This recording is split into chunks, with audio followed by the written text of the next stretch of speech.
Hello there, and welcome to episode 127 of AWS Bytes. My name is Luciano, and I'm here with Owen. So, cloud computing is all about elastic scalability, high availability, and security. For most architecture, to get all of that, you'll need a load balancer. But what is a load balancer really? This is the topic of our podcast today. So, we're going to explore how does it work, a load balancer, what type of load balancer should you choose when it comes to performance, cost, and flexibility. And by the end of this episode, hopefully you should have a clear idea on which load balancer to choose when you need one on AWS.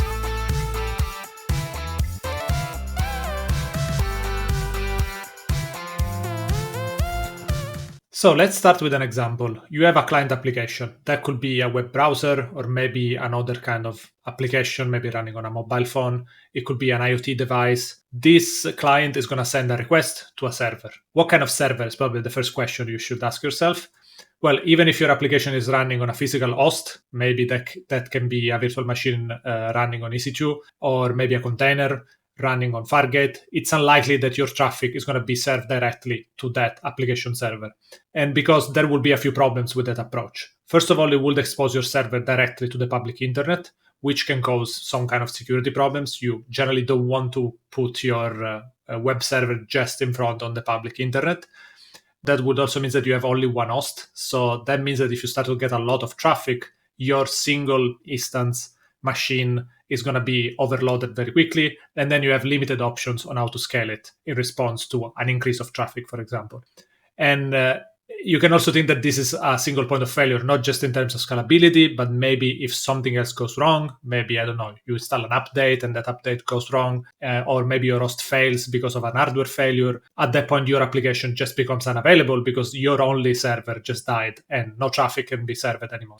And again, if you want to deploy a new version of the software or maybe upgrade something in the configuration of your server, then you need to decide, what am I going to do during the downtime? I will have some kind of downtime. How do I manage all of that? And that's going to degrade the experience of your users. So ideally, you don't want to have just one instance, which brings us to the challenge that we need to do something in our architecture that allows us to support multiple instances of an application. And actually, this problem existed even before cloud computing. So back in the days, around the 1990s, when people started to ship all kinds of server applications, they started to have these problems even in their own data centers. So how do we scale and make things highly available for our users? And that's where softwares like Nginx, Squid, HAProxy, Traffic, and many others were started to come up to help solve this problem. So the idea is that you use one of this software to effectively become the entry point into your application, and they can distribute and manage multiple connections and distribute those connections across a variety of servers that exist behind the scenes of this specific application. So this is where we can say that the idea of a load balancer was invented. And we will discuss a little bit today about more of the details, what is really the responsibility of a load balancer, what different kinds of load balancer exist. And then we'll talk a little bit more specifically about AWS. What kind of load balancer do you have there, and which ones should you choose depending on your specific use cases? So maybe it makes sense to start with the features of a load balancer. Owen, you want to talk a little bit about that? Feature number one is the ability to distribute the traffic across multiple hosts and solve a lot of those problems you were talking about there. And then load balancers will generally have different algorithms for distributing the traffic, like simple round robin, weighted distribution, etc. And often there's a lot more and a lot different edge cases that load balancers will have to handle for you. Then they'll need health checks, because if you've got multiple hosts and they need to be able to redirect traffic, they want to direct it to healthy hosts. So ones that are proven to be able to serve responses to requests effectively. So health checks are an important feature. TLS and SSL termination. Normally TLS termination these days for HTTPS or even any other protocol supporting secure encryption. It's a really important feature. And load balancers can offload the computational workload of TLS from your server by handling it at the entry point into your network. So if the route between your load balancer and the host is secured via another mechanism, like in the case with AWS VPCs, which are already secured and encrypted traffic by default, your hosts will then have a reduced workload since they don't have to do that TLS handshaking, encryption, and decryption. Other important features are things like DDoS protection. to protect against distributed denial of service attacks, and then a firewall, right? A web application firewall or other firewall rules, or software or hardware to detect intrusions and prevent intrusions.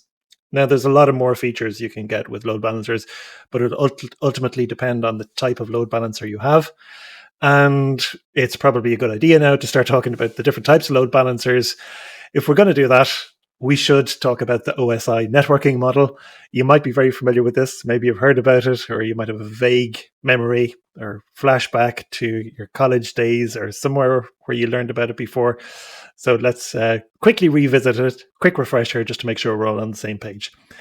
The OSI model, it's a theoretical model. It doesn't necessarily translate directly to physical implementations or software implementations, but it's a good model for talking about networking. Because when we're talking about networking protocols, we usually start defining about which layer they belong to within this OSI model. So it's useful for understanding what happens when traffic is flowing between a source and a destination. For load balancers, we're going to focus on layers 4 and 7, and there are 7 layers in the OSI model, but let's quickly run through the layers so we can understand where they fit. And if we start from the bottom up, your first one is layer 1, and that's the physical layer. That's where your hardware devices are. Above that, you'll have layer 2, which is called the data link layer, and this is like low-level communication protocols like Ethernet or Wi-Fi. And above that, you'll have your network layer, which is routing and addressing. And this is in TCP/IP. This is where IP sits, Internet Protocol. So those are kind of low-level things. Most people will be familiar with IP. If you're dealing with things like load balancers, you probably have some familiarity with that, and you'll understand what an IP address is. But above that, then you talk about your transport layer, and that's layer 4. And this is where things like TCP, UDP, and TLS more or less goes there. TLS, I suppose you can almost put it anywhere because it's like an encryption thing on top. But transport layer is like TCP traffic or UDP traffic between source and destination, usually. Now, above that, you get into higher level protocols. Layer 5, typically called the session layer. This is for coordination of sessions really between two hosts, and protocols like NFS will operate at that level. Depending on the system, like you don't necessarily have all the layers, so a lot of systems don't have session layer, so you don't have to worry about it too much. Layer 6 also is something you don't typically have to think about too much. It's called a presentation layer, and that deals with the structure of the data itself, like whether it's HTML or JSON or JPEG or text, and also compression can fit in there too. But then at layer 7, this starts to get relevant for most of us again, because this is the application layer, and this is the highest level, and it deals with the high-level application protocol. This is where HTTP and HTTPS live.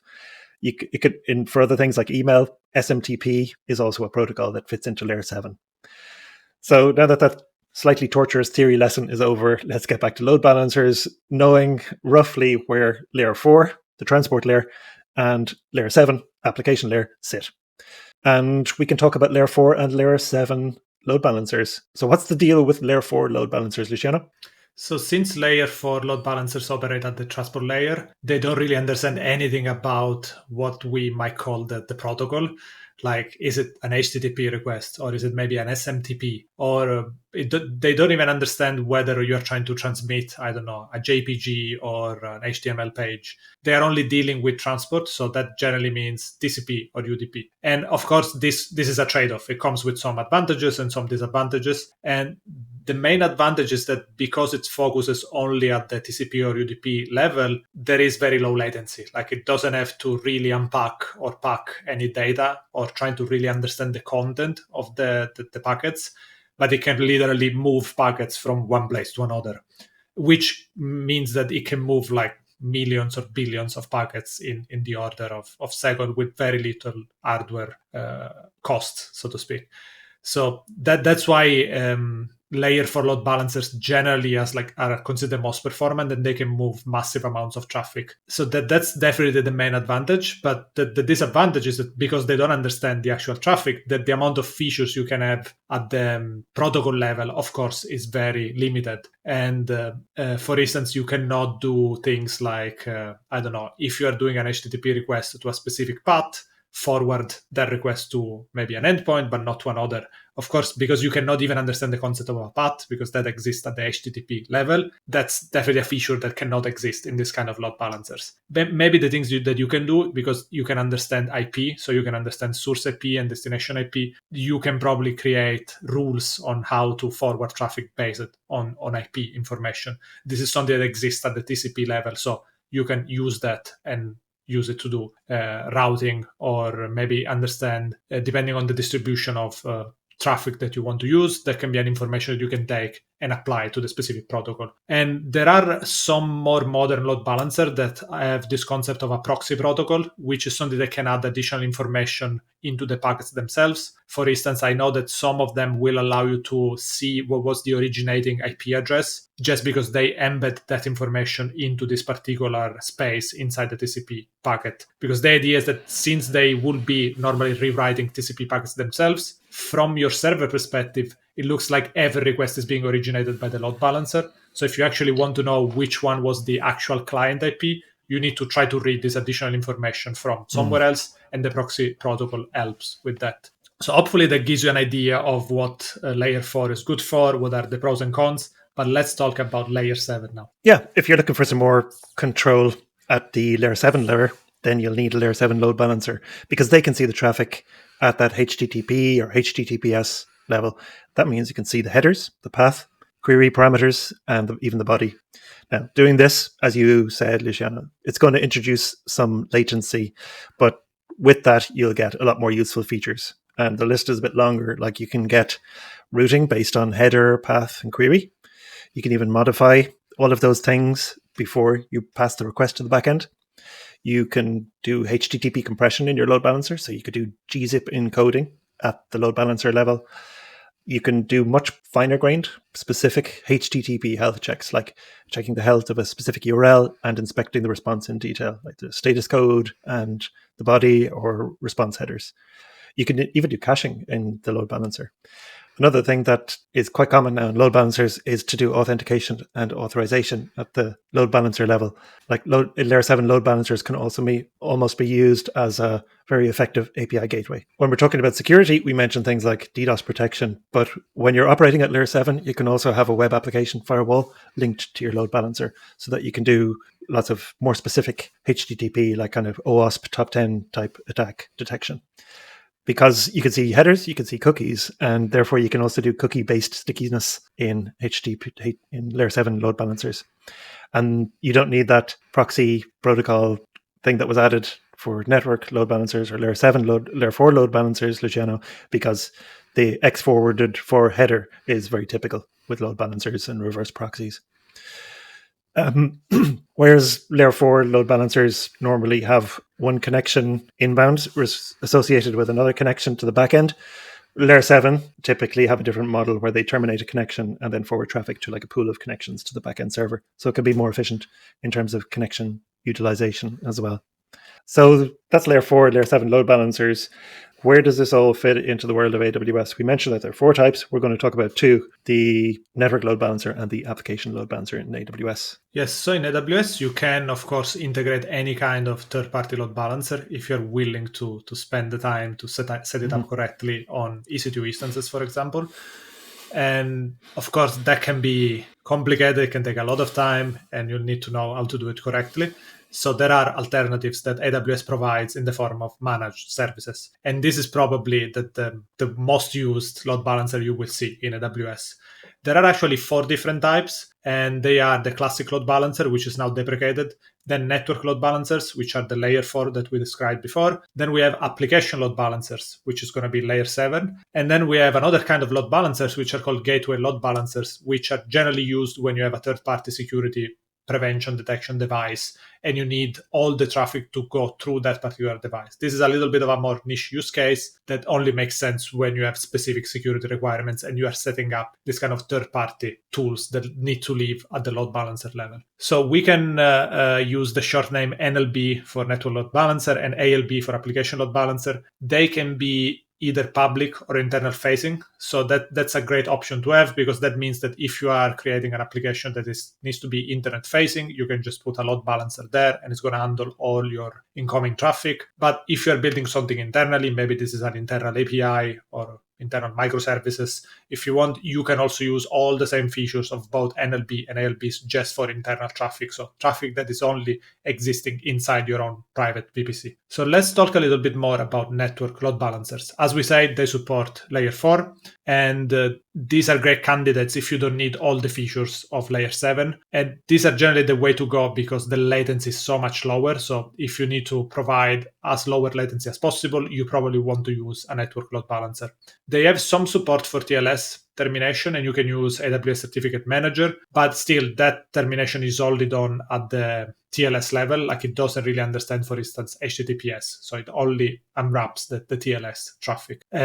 So this is another thing that is interesting is that because you are using Certificate Manager and it can use SNI, it can support multiple domains. So that's another great feature to have for NLBs. So one more reason to consider a network load balancer is that a network load balancer will give you a fixed public IP address. And either it will provision one for you, or you can use an existing Elastic IP that you have pre-allocated before. And this is great because sometimes you might need that for specific reasons, depending on your network needs. Instead, if you compare that with an application load balancer, an application load balancer will only give you a CNAME, and that you can then configure, for instance, if you need to forward traffic from somewhere else, from like a DNS, you can point it to that particular CNAME. But then behind the scene, the IP associated might change over time, so you cannot rely on that IP being fixed. So if you really need a fixed IP, don't use application load balancer, but use network load balancers. Now, what are some of the features of application load balancer and why it might be worth considering those? Application load balancers are going to support everything we talked about in terms of layer 7 load balancer features are supported really in application load balancers. So you got the path-based routing, etc. You can do WebSockets. You can do HTTP version 2, not version 3 yet. And you could do gRPC over HTTP2 as well. You can also, again, like network load balancers, you can do your TLS termination, and it's integrated with Certificate Manager and also supports server name identification. One of the unique features of application load balancers is that they support Lambda functions as targets. You can't do that with a network load balancer. And they have authorizers built in. So you can use any OADC provider, use an OADC authorizer, and you can also use Cognito user pool authorization. They also integrate pretty well with ECS, like through ECS deployments. Containers are automatically added as targets to your load balancer, and ECS will watch your health checks and make sure that the deployment is successful. And then you can integrate into AWS Web Application Firewall, or WAF, to get your security rules applied, like IP address blocking or preventing SQL injection or cross-site scripting attacks. Now, if we look at NLBs in terms of how you create them and ALBs, it's actually very similar between the two. There's just a few subtle differences, even though the feature set is quite different. So let's just talk through the concepts and how you kind of construct an architecture around load balancers, whether you're using an NLB or an ALB. So you create your load balancer first, and once you have a load balancer, it doesn't do anything on its own. You have to create a listener, and a listener is where you'll specify the port and the protocol. And if you want to use TLS termination on your load balancer, you can specify a certificate as well, linking it into ACM. Now, within the listener, you can specify your default action, and an action can either provide a fixed response, like a 404, or forward traffic to a target group. And target groups are really one of the most important concepts when it comes to load balancers, because this is where you route traffic from the load balancer to the backend. Target groups represent your fleet of backend things. Now, it differs a little bit at this stage if you're using an application load balancer, because you don't just specify a default action, you can also specify additional listener rules. Each rule will have its own target group, and the listener rules can say, based on the path being /login, go to this target group. Or if I've got a HTTP header which matches this value, then go to a different target group. And all of these rules are prioritized. Like, you give each one a unique priority number value, and they're evaluated in that order. If no rules match at all, the default action will apply. So your default action might be to serve index.html, or it might be serving a 404. And you can have up to 100 rules in these application load balancer listeners as well by default, but it's only a soft limit, so you can get more if you ask nicely. And going back to the target groups, whether you're using an ALB or an NLB, these are groups of targets, as the name suggests, but the targets can be IP addresses. And that IP address doesn't even have to be on AWS. It could also be on premises. And a lot of people use that as a way to kind of, as a gateway drug, if you'll excuse the pun, to cloud migration. It's like use a load balancer with an on-premises server as the backend, and you can shift the traffic over to cloud instances over time. You can also have application load balancers that are targets of load balancer listener rules. So that means that you can kind of have a hierarchy of load balancers. And it's not uncommon to do that. A lot of people will have that kind of architecture where they fan out traffic across multiple load balancers. You might have like a network load balancer in front of an ALB because you want a fixed IP address, for example. And that's not something that's uncommon at all. It's pretty common. For application load balancers, we mentioned that you can have Lambda functions as targets. At scale, actually, application load balancers can be a much more cost-effective alternative to API Gateway in front of Lambda, albeit with a reduced feature set because you don't have things like caching, rate limiting, and API keys and various other features. The target group is also the place where you configure health checks, which will make a request to the targets to determine whether they should be added to or removed from the target group based on their health. And you can specify the frequency, the number of target group health checks that have to succeed in order for a target to be added to your pool. So, Luciano, I think we covered quite a lot, although there's probably quite a lot else we could cover. Is there anything else we need to know? Maybe it's worth spending a few minutes on discussing pricing, because pricing can be a little bit difficult when it comes to, well, probably when it comes to everything in AWS, but yeah, that doesn't change for load balancers. So what is the model for load balancer? There is a minimal unit of time, which is the hour. So you pay for, actually you can pay also for partial hours, I believe, right? Is that correct? But yeah, you basically pay time and then the capacity unit. So this is not too much different from other pricing models that you can find in AWS, but there is this concept that you are using a service for a certain amount of time, and then depending on how much you use that service, you have these units that try to represent like the amount of, I guess, capacity that you are consuming per time. So we have different kinds of capacity units. For NLBs, we have NLCU, so network load balancer capacity units.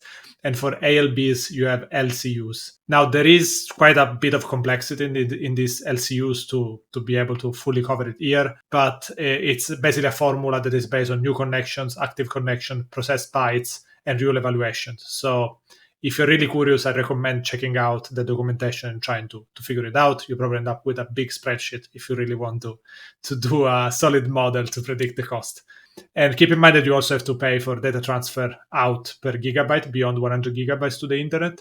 But data transfer between AZs in the same AWS VPC is free. And by the way, you can enable or disable cross-zone traffic in load balancers for LBs, but cross-zone is always available, always enabled for ALBs. Now, another thing that might be worth covering very quickly is what are your alternatives? Like, what if you don't want to use AWS load balancers? What are your options? And we already mentioned at the beginning that you could effectively host anything on EC2. For instance, if you like Nginx, of course, you can use Nginx as a load balancer. You just need to make sure you provision it correctly on AWS infrastructure. You can use HA proxy or whatever else you like. My caveat there would be that I think it's significantly complex to do that correctly and to make it scalable and secure. So do that only if you really have the skills and you are really knowledgeable about these tools and all the relevant networking configuration. The pricing is simpler, though. Yeah, that's actually one reason maybe to consider that if you don't account for the amount of hours that you will be spending configuring all of that. But yeah, another option could be using DNS load balancing, which has interesting trade-offs. For instance, one thing you could do geographical distribution of traffic. Maybe you can distribute traffic across regions using DNS load balancing.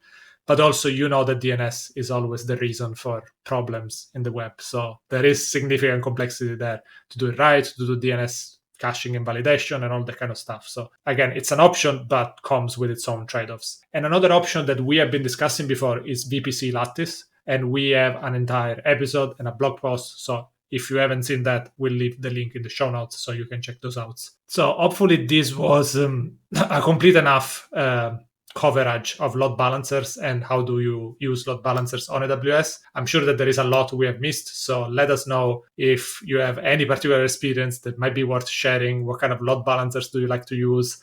Or maybe any other comments of question that you think is relevant here. So that's all for today. Thank you for being with us. And as always, if you like this episode, consider sharing it and giving us a like. See you in the next one. Bye.